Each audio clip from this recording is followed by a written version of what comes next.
吳質答魏太子戰。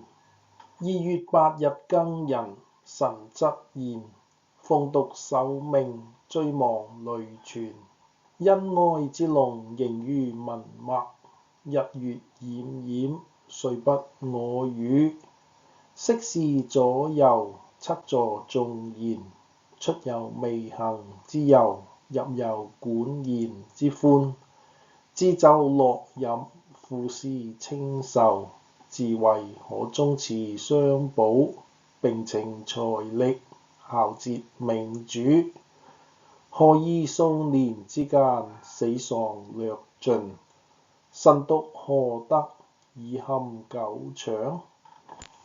陳隨劉應才學所著，聲如來鳴，釋其不遂，可謂通徹。凡此數字，於庸庸士從，實其人也。若乃邊境有餘，群下鼎沸，軍書復置，與核交馳。於彼諸賢，非其任也。往借校務之勢，文章為成。若東方朔梅皋之徒，不能馳麟，即遠塵之囚也。其為嚴助受王，與民政事，賢皆不慎其身，擅謀於國，卒而敗亡，臣竊恥之。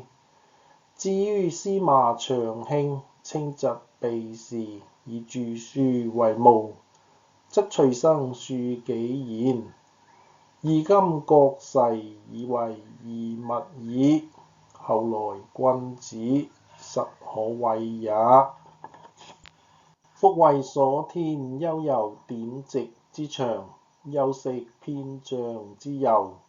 發言曠論，窮理盡微，始造下筆，亂龍之文粉矣。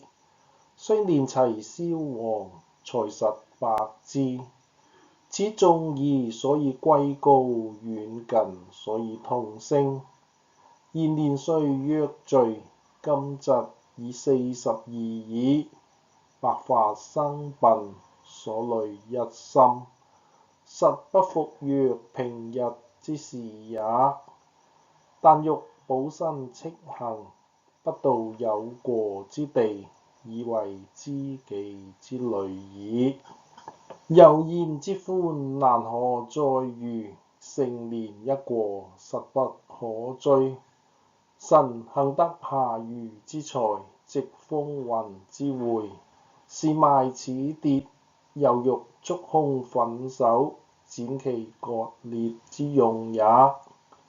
不勝溜溜，以來命避失，故略陳自情，則死罪死罪。